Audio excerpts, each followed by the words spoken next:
Representative Todd Achilles, how are you, sir? I'm good, Matt. How you doing? I'm doing super well.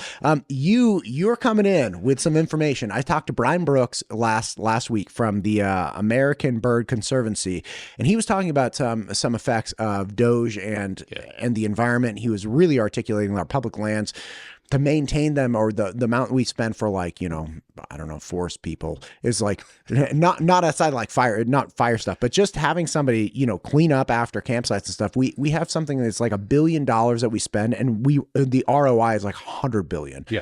And there are things like that where DOGE is going through, and in the absence of Brian explaining that, I wouldn't have understood the ROI and the problems here. You are bringing in also other things that I think are really pertinent that are affecting the state of Idaho. Talk to me about this. Yeah, no, absolutely. I mean, I got into digging into these DOGE issues probably 3 or 4 weeks ago. I just put a little comment in my weekly newsletter. I said, hey, if you're a federal employee or you know of one, just reach out, give me a call, send me an email. Dozens of calls, scores of email. And, as I dig into this thing, we're seeing it across the state. And it's not just the forestry guys or the national park guys. Sure. It's BPA, it's FAA, it's the U.S. Geological Survey, it's all these ag programs. And as I talk with more people, my concern, continues to build that this is going to severely impact the state of Idaho. And, just starting with our budget. Our budget's already underwater. We've got more things planned than we're going to have revenue for, given the tax cuts. So we're going to be looking at reduced revenues and increased expenses as a result of this DOGE stuff. And plus, the process is just flat out unconstitutional. This is Congress's role. Congress allocated the money for these positions. Is there inefficiency in government? Man, absolutely there is. But what you're seeing is these indiscriminate cuts, and so far they've been going after probation or people in a probationary status. And there's two things we know about somebody in a probationary status. They're either new, they just got there, so they're going to be the future of that agency, or they got promoted, so they're high potential people within the agency. And we're cutting both of those. I mean, there's no rhyme or reason. There's no efficiency to any of this stuff. Okay, heard you. Can we back up for a second? I don't know a lot about government, but I have heard a lot of what, or some pieces of what you said, which is Congress allocated this money. Now, the structure of what's happening here is essentially the United States Congress passes a budget.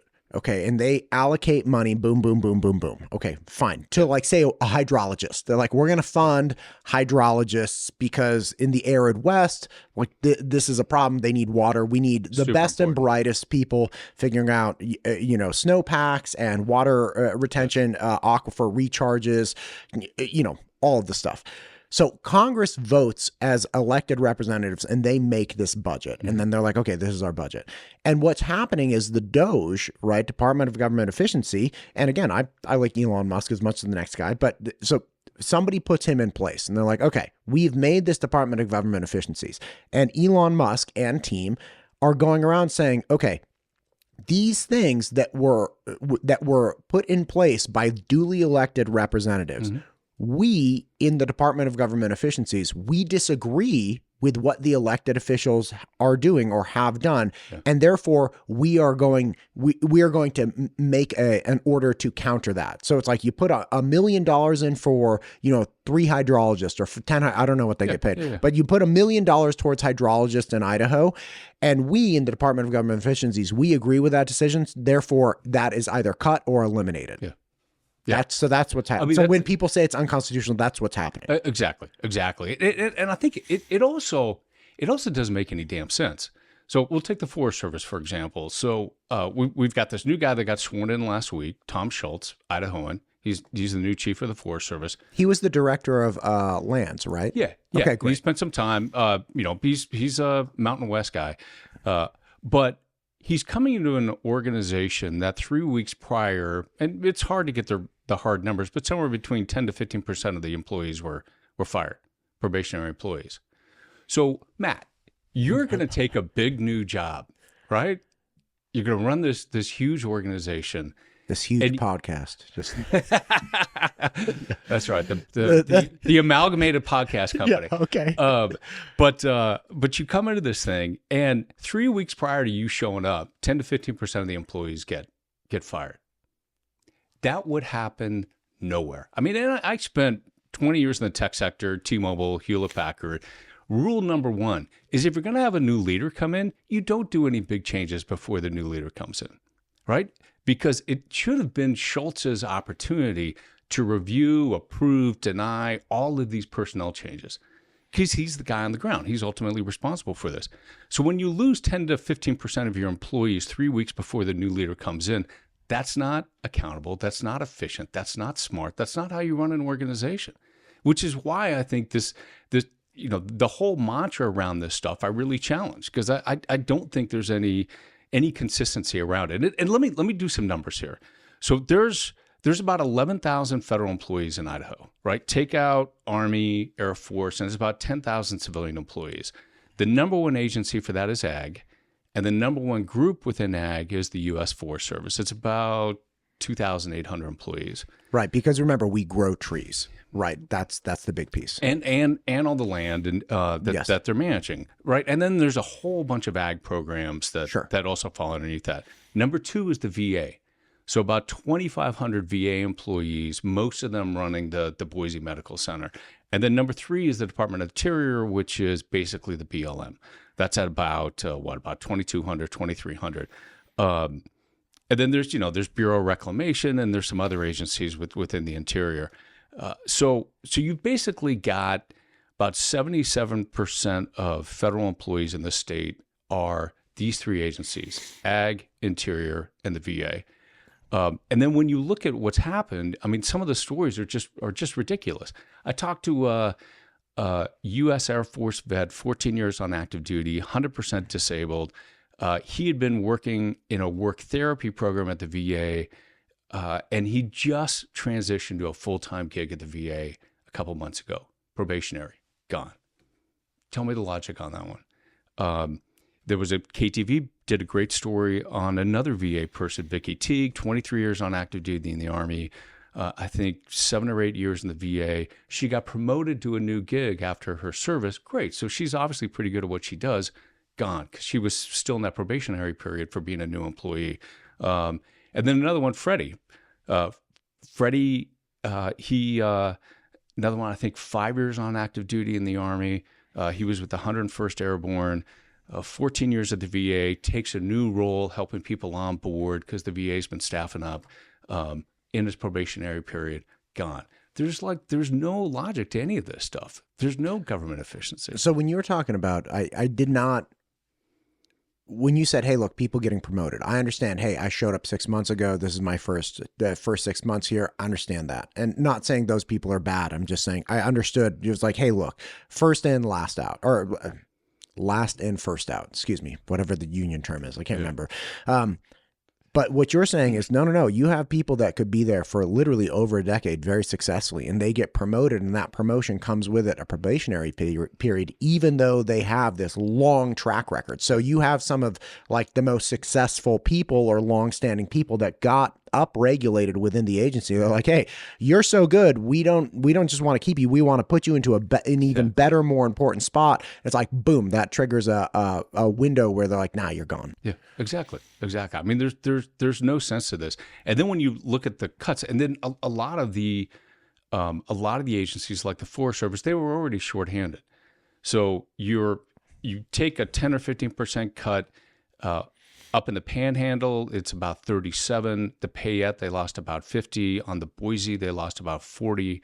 Sawtooth lost somewhere in the mid-30s. And these are number of people? These are a number of people lost in each of these national forests. And I'm still trying to track down Samachalis, Caribou Targhee, and the other one, Clearwater Nez Perce. But there's now only one ranger to patrol the backcountry in the Payette, 2.3 million acres. There is one fisheries person in the Sawtooth. There's a few alpine lakes and rivers and stuff up in the Sawtooth. One fisheries person to patrol and watch out for all the lakes, all the rivers, keep quagga mussels out of everybody's favorite redfish lake. I think they're down to just a handful of people to manage all the cuts. All the timber cuts, and which is all about reducing fuels, right? And using the force up there for commercial purposes. You've slashed that team. There's a question on who's going to be doing the permits on the salmon. I mean, again, where's the government efficiency? And I go back to Brian's point, your guest last week, he's spot on. The economic value of what these agencies, these parks, these lands provide is huge in Idaho. And just, I was trying to do some math on this, but National Park Service has about a 16x return. So the National Park Service has about a $3 billion budget. The economic impact to the U.S. is about $55 billion. So 16 to 1. And in Idaho, when you look at the visitors between Craters and Hagerman, Minidoka, and then the Nez Perce areas, we're earning the economic input or impact to Idaho is about $83 a visitor. And how much do we spend? How much do Idahoans spend on the national parks? Basically nothing.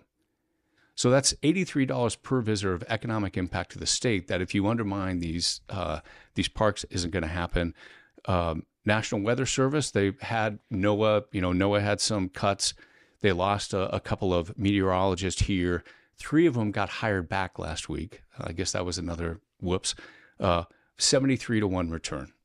Each National Weather Service person, $1 for the NWS, yields about 73. And then the BLM is off the charts. BLM, total budget for the BLM is about $1.5 billion, and it generates about $250 billion, 250. So that's 168 to 1. So tell me where the government efficiency is to cut these services. It doesn't make sense. This is really just an effort to break these agencies and I think undermine this common good, these public goods that we have for society, and ultimately sell the stuff off to folks that can buy it, the billionaires. Understood. I don't have any data to counter anything you've said. What I'm wondering is there an emphasis that when, again, you put out what I think was a fantastic clip talking about the Department of Water Resource, and they had lost four hydrologists through DOGE cuts. 40%. Okay. 40%. Great. Not great, but understood. So we have these hydrologists that go out. Now, these hydrologists, and I chat with the Department of Water Resource all the time. Like I've done like a gajillion interviews on water, and I love every single one of them, and it's super complex. And every time the interview's over, I'm like, oh my God, I thought I was finally starting to wrap my head, and now I still don't get it. But so hydrologists, I can see a real need for Idaho to have hydrologists 1,000 times over. What I thought about after that is, okay, is it the federal government's role to supply hydrologists to Idaho? Now, when we're talking about the VA, when we're talking about BLM, things like, it's like, okay, look, if we don't even own this land, like if we don't, if 60+% of Idaho is public lands managed by BLM, right? Like we don't even, okay, fine. But with our hydrologist department or Department of Water Resource, is it the federal government role, right? And do you think that might be a piece of this, which is, hey, look, we're not against hydrologists, and we're not against Idaho having hydrologists. You hire as many hydrologists, like have a hydrologist party, man. Like do whatever you want, but like you're doing it. Like it's not the taxpayer from Missouri's role to supply us with hydrologists. Yeah. And that's a great conversation to have, right? And whose responsibility is this? Do we want federal hydrologists with ones from Boise State and U of I? Great, let's have that conversation. But this is where I get back to the impact on the state. So if we're going to say, if the feds are going to say, hey, those extra hydrologist resources, you guys got to pick them up, Idaho, fine. Then we need to have a budget line item for hydrologists and bring those people in. Guess what? There's no budget line item for hydrologists. And given the trajectory of the budget, there's not going to be any revenue available to hire hydrologists. And this, I think, is the missing piece of what's happening with DOGE, particularly in a state like ours, which is highly dependent on the feds. We got to have those conversations, and we've got to have the resources available to be able to step in where we need to. And that's one of the reasons why I'm spending so much time and digging into this, because it is going to have a huge impact on the state. It's my understanding that there is an Idaho version of DOGE coming up. I believe I have Representative Redmond coming in on Thursday. What do you think? What's promoting that? Is that like a, hey, we can do the same thing here, where we've had our duly elected representative vote in for a budget, and then we can just make a department that has, unlimited power to indiscriminately cut portions that we think are inappropriate? Yeah, yeah. Listen, I mean, I fundamentally to these are big organizations, whether it's at the state level or the federal level, and I've worked in three huge organizations: T-Mobile, Hewlett-Packard, and the Army. And listen, there's profound inefficiencies and bloat and all kinds of crap going on in any big organization. Having that lens and looking at it and extracting those inefficiencies and helping these organizations work better, 100%. We need to do that all day long. But if you're going to take on the state DOGE, and I've raised this in committee and sharing some of the stories, don't cut an Air Force vet who's got 100% disability, who's taking a job at the VA hospital. That serves nobody. Okay, so the bottom line is like, fine, let's be more efficient. Let's just not do a broadsword. Let's do a scalpel. Yeah. Yeah. I think there's a good argument for that.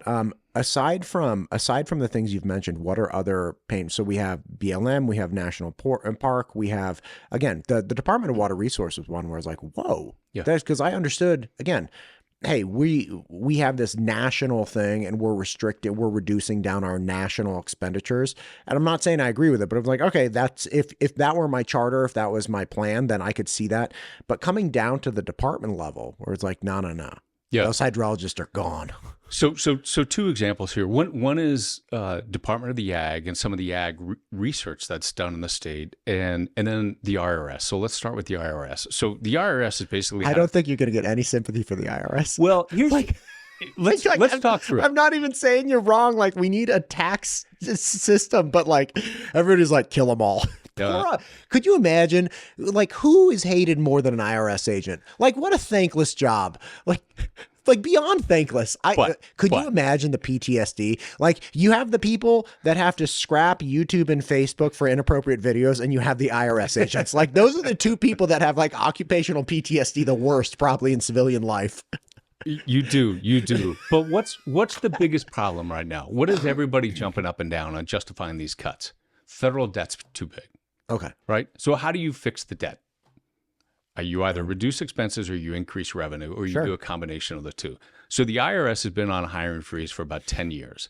And it was in 2022 that they really started a push to basically ramp the IRS back up again. And we're losing so much revenue, whether it's sort of corporate non-tax payment or, particularly high net worth people that can hire the tax folks to be able to, hide their income.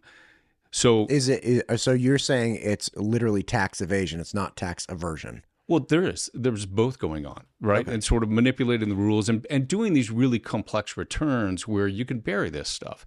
So the IRS hasn't had the resources to go after folks that can invest in complex returns. Maybe that's the best way to describe it.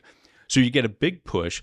Over the last year or so, lots of new hiring into the IRS. For the first time, they pulled 5 Boise State students who just recently graduated, accounting students, some with master's degrees. You get people that were accountants in the private sector. They joined the IRS. So you got this big ramp up in headcount. Guess what? They're still in that 1-year probationary period. Boom, slashed. So now you've got, and I've talked to a couple folks who worked in the IRS office here in Boise.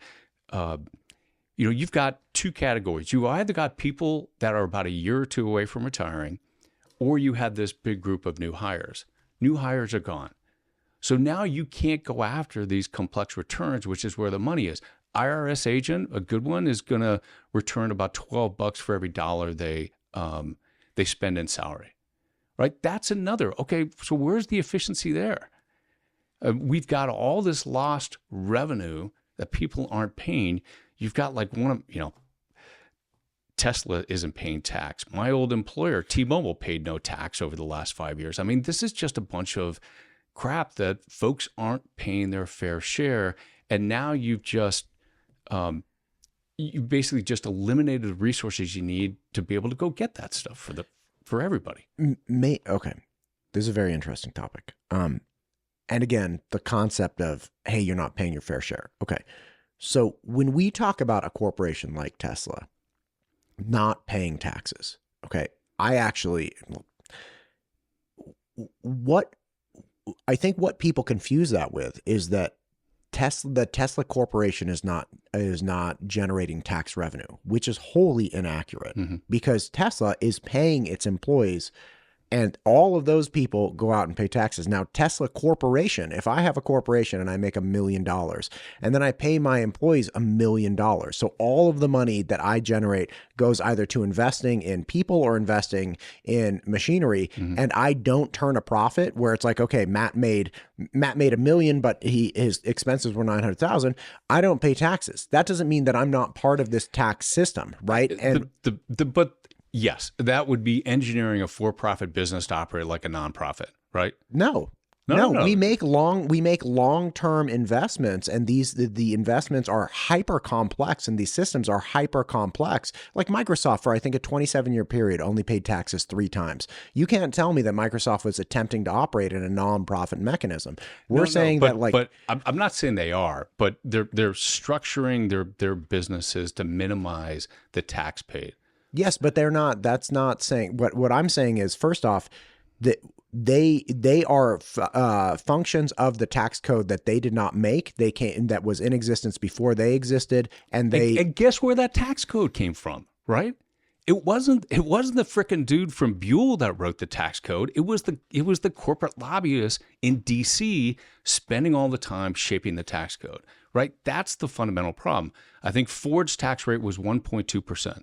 I mean, these guys are paying their CEOs in tens of millions of dollars, sometimes hundreds of millions, and they're paying next to nothing from tax. Yes, but so those CEOs, they're playing the rules. We're conflating these two things. If I pay a CEO $100 million, that CEO is going to pay taxes. Now, if I made $100 million and paid my CEO $100 million, yeah, I'm not going to pay taxes because I just paid that guy $100 million and I have no other revenue.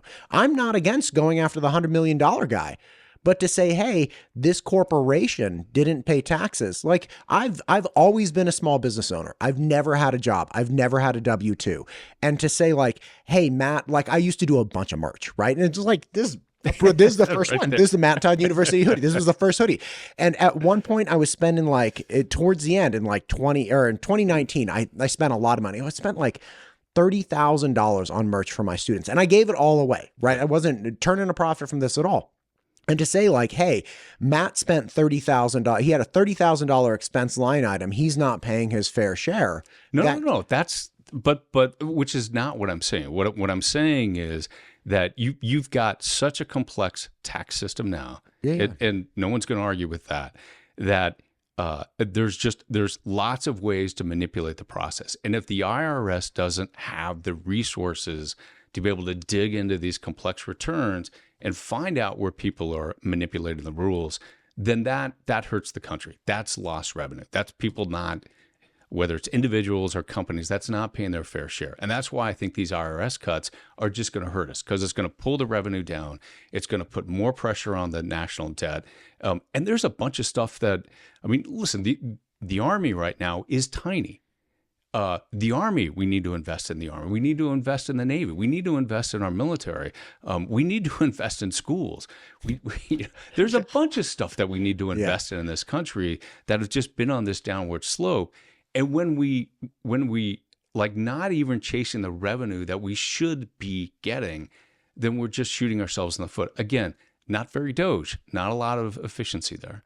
Gotcha. And again, I do not disagree that there are people that try to scam the system or inappropriately apply tax cuts or deductions that are like, hey man, like you can't expense that, right? And I think anybody who's ever operated a business, even a tiny little one, you're like, well, look, this pen could be like written off, or like this pencil. And it's like, yeah, but you bought a pack of pencils for your kids going back to school. They're like, I know, but like I took 3 of them for the business. So like, let's just expense the whole box. Like I get that. Right. And yeah, that's not right. Like I actually, what I find This interesting. is why I'm coming to the defense of the IRS. No, I get it. I actually think that it's that lying or inappropriately applying tax deductions is 100% a form of theft, right? Like, and I'm not a fan of that. But I also think like, hey, the mantra of these businesses aren't paying taxes, they need to pay their fair share, when it's like, listen, if I have a business and I spend all of the money the business generated, to be like, he generated $1 million and then expensed $1 million and actually did in fact pay salaries, those people pay taxes, or like 100%. Make sense? Yeah. No, I'm not going to argue with that. Yeah. But Tesla should pay taxes. Come on. I got to give you one. It's all right. Go. What were you saying? So the two areas outside of the the parks and the Forest Service and the BLM is an ag. So another area that's really important that's been cut is the Agricultural Research Service, ARS. So these are the guys that do a lot of the scientific research around how to make barley more efficient, how to make new potato seed that needs less water and less fertilizer and all of that. And that's the Agricultural Research Service? ARS, which is part of the Department of Ag. So it's really interesting, and this kind of goes back to our conversation around the water. So we've got ARS biologists, seed scientists in these labs that University of Idaho runs. There's one in Aberdeen. There's another one in Hagerman on aquaculture. There's a couple of others. There's a new lab around dairies that's getting built out that U of I is going to operate. So it's this partnership between the U of I, the College of Ag and Life Sciences, and the Department of Ag, and these programs go back to like the New Deal. So what's happened is in Aberdeen, where they're working on potato germplasm, they're working on barley. They've lost 8 federal scientists there. And so U of I. And the science I'm sorry to interrupt. The science produced by those people does not just stay in Idaho, right? This is where a federal benefit comes in, which is like, we have the research facilities here, and this is information that will benefit the entire. Like, you're not going to do research in each individual state on barley if you don't even have research facilities for barley research, right? So it's like, okay, we have to go where the research is being done, where they have the facilities, all of these things. So that's the argument. It was like, wait a minute, everybody benefits from this. This isn't like an Idaho specific thing. Exactly. And this is part of what's important here. What we expect from good government is that we're contributing to the public good. We're contributing to the common good. Because if this lab is gone, who's going to develop the seed? One of the big, ag conglomerates.